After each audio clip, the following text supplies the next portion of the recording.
तो 2024 गेमिंग के लिए बहुत ही एवरेज ईयर रहा है, बट इसी साल में एक ऐसा गेम आया है जिसने पूरी इंडस्ट्री को शॉक कर दिया अपने सारे प्रॉमिसेस को ओवर डिलीवर करके।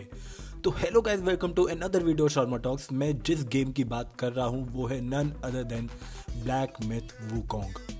ये कोई रिव्यू वीडियो नहीं होने वाली है, बिकॉज अगर आप इस गेम में थोड़े भी इंटरेस्टेड होंगे तो आई एम श्योर आपने इस गेम के बारे में सुन ही लिया होगा। In this video, I'm going to tell you why this game was the best game that I played in 2024.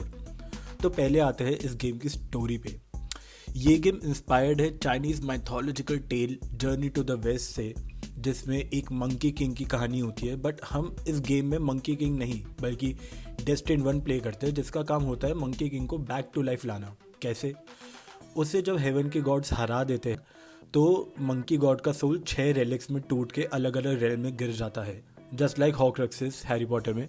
तो वो रेलिक्स को गैदर करना और मंकी किंग को जिंदा करना वो हमारी जॉब होती है, यानी डेस्टिन्ड 1 की। एंड चैप्टर 1 से ही ये गेम के हाई स्टेक्स हमें फील होने लगते हैं, because throughout this game play हमें जर्नी टू द वेस्ट के बहुत सारे कैरेक्टर्स मिलते हैं, like Zhu Bajie, Bull King, Yellow Brow, Erlang and भी बहुत कुछ।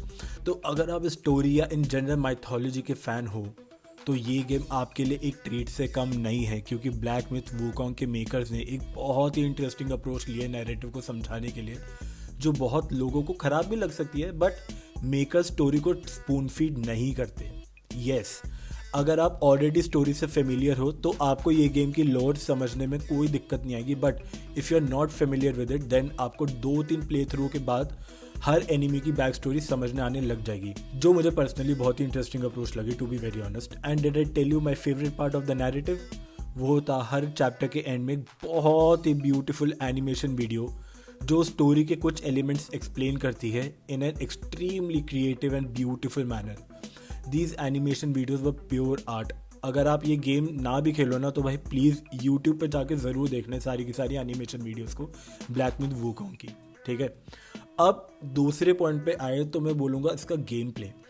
इस गेम के लॉन्च से पहले जितना भी इसका गेम प्ले और ट्रेलर्स लॉन्च हुए थे उसको देख के बहुत कन्फ्यूजन हो रहा था कि क्या इसके अंदर मल्टीपल प्लेबल कैरेक्टर्स होंगे, क्या कॉम्बैट गेम प्ले इतना ही फ्लूइड होगा फाइनल रिजल्ट में। और जब ये गेम आया मैंने बहुत ही ऐसे कम गेम्स देखे जो लॉन्च पर इतने मिनिमम बग्स के साथ लॉन्च होते हैं, भाई सीरियसली। और ये गेम तो फिर भी गेम साइंस स्टूडियो का फर्स्ट AAA टाइटल है, तो उनके लिए इतना फ्लूइड गेम प्ले लाना और अपने प्रोमिसेस को ओवर डिलीवर करना ये बेहद बड़ी अचीवमेंट है। मैं सीरियसली कह रहा हूँ, क्योंकि बहुत सारे गेम्स, बहुत सारे स्टूडियोज़ जो इतने लंबे लंबे टाइम से काम कर रहे हैं, वो जब आज की डेट में इतने बग्स से भरे हुए गेम लेकर आते हैं, वो थ्रू आउट द टाइम वो रिफाइन करते हैं उस गेम को। गेम साइंस ने पहले गेम पे ही जो अपना छक्का मारा है विद वेरी मिनिमम बग्स, उन्होंने इस गेम को लेकर आया, which is a huge achievement. मैं सही बोलूँ तो इस गेम की मेन हाईलाइट थी इसका शानदार कॉम्बैट को अच्छा होने के लिए उसमें बहुत सारे एलिमेंट्स नहीं होने चाहिए, बल्कि जितना सिंपल और रिफाइंड कॉम्बैट होगा ना प्लेयर्स को उतना ही मज़ा आएगा। जैसे इस गेम में हमारे पास सिर्फ एक ही वेपन होता है जो होता है एक स्टाफ, और उस कॉम्बैट को असिस्ट करने के लिए हमारे पास बहुत से स्पेल्स है जिसकी मदद हम ले सकते हैं in combat, like cloud step, pluck of many and मेरा फेवरेट, पर्सनल फेवरेट, इमोबिलाइज। इसका कॉम्बैट जितना रिफाइंड है ना उतना ही सेटिस्फैक्ट्री भी है, जो प्लेयर्स को बहुत ही अच्छी फील, और जब आप एनिमीज को मार दो तो एक सेंस ऑफ अचीवमेंट देता है। जो मुझे सबसे ज़्यादा सरप्राइज़ किया था इस गेम के बारे में वो थे इसके कमाल के ग्राफिक्स। भाई आप अगर ये गेम ना भी खेलना चाहो ना तो आप इसका एक बार है ना यूट्यूब पे ज़रूर देखना कि इसके ग्राफिक्स का गेम प्ले ज़रूर देखना। जो भी गेम फर्स्ट टाइम रिवील होता है किसी भी ट्रेलर या प्रमोशनल आर्टवर्क के थ्रू तो उसमें इन गेम ग्राफिक्स नहीं होते। वैसे ही जब ब्लैक मिथ वुकोंग का फर्स्ट ट्रेलर लॉन्च हुआ था तब उसका गेम प्ले और ग्राफिक्स इतने अनबिलीवेबल लग रहे थे कि एवरीबडी थॉट कि यार ऐसा तो नहीं होगा final product. But when this final game launched, औरों का तो नहीं पता नहीं, but it blew my mind यार, सीरियसली। अनरियल इंजन 5 पे बेस्ड ये गेम ने सारी लिमिट्स को क्रॉस कर दिया था इन अ गुड वे। लाइक मैंने बहुत रेयरली देखा है कि कोई गेम बेटर दिखे अपने ट्रेलर से, और इसी केस में दिस गेम ओवर डिलीवर्ड। मतलब मैं सीरियसली बोल रहा हूँ। अब मेरी बातों से ये ज़रूर लग रहा होगा कि यार ये गेम तो बहुत ही गुड टू शूज़ है, इसमें क्या ही खराबी होगी, बट नथिंग इज़ परफेक्ट यार। तो इस गेम में कुछ ऐसी चीज़ें भी थी जो प्लेयर्स को पसंद नहीं आई, जैसे lack of in game map. और इसके अंदर जो इनविजिबल वॉल्स है वो कुछ प्लेयर्स को बहुत अनोइंग लगी थी, जो पर्सनली मुझे इफेक्ट नहीं आया। और एक चीज़ जो मुझे थोड़ी अनोइंग लगी, जो मुझे थोड़ा सा बग्स इशू करने पड़े, वो था इसका PS5 का परफॉर्मेंस इशूज़।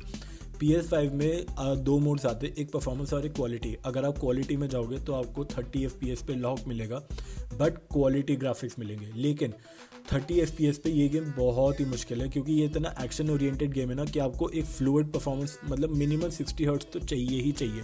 60 FPS तो आपको चाहिए ही चाहिए गेम में, तो आप 30 FPS पे नहीं कर सकते हो। तो और दूसरा मोड आता है परफॉर्मेंस मोड, जिसके अंदर क्या कहते हैं, ग्राफिक्स थोड़े से हैम्पर हो जाते हैं। तो मेरे हिसाब से परफॉर्मेंस मोड पर ही खेलो, उसके अंदर भी ग्राफिक्स इतने ज़्यादा हैम्पर नहीं करते, सही बोलूँ तो मैं।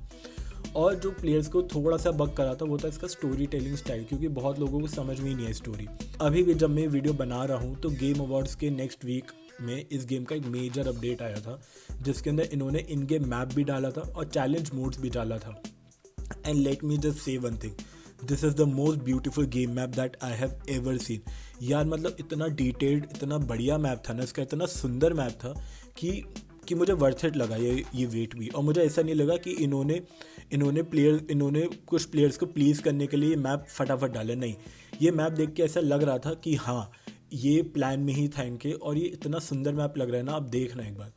और ये गेम है ना, जितनी मैंने रिपोर्ट्स पढ़ी है, ये गेम 10 चैप्टर्स में आने वाला था। इस गेम में फ़िलहाल 6 चैप्टर्स है इस गेम पूरे प्ले थ्रू में, बट इसके 10 चैप्टर्स आने वाले थे। लेकिन ये गेम बहुत ही ज़्यादा लंबा हो गया था, तो इसीलिए इनको वो कट के 6 चैप्टर्स करने पड़े।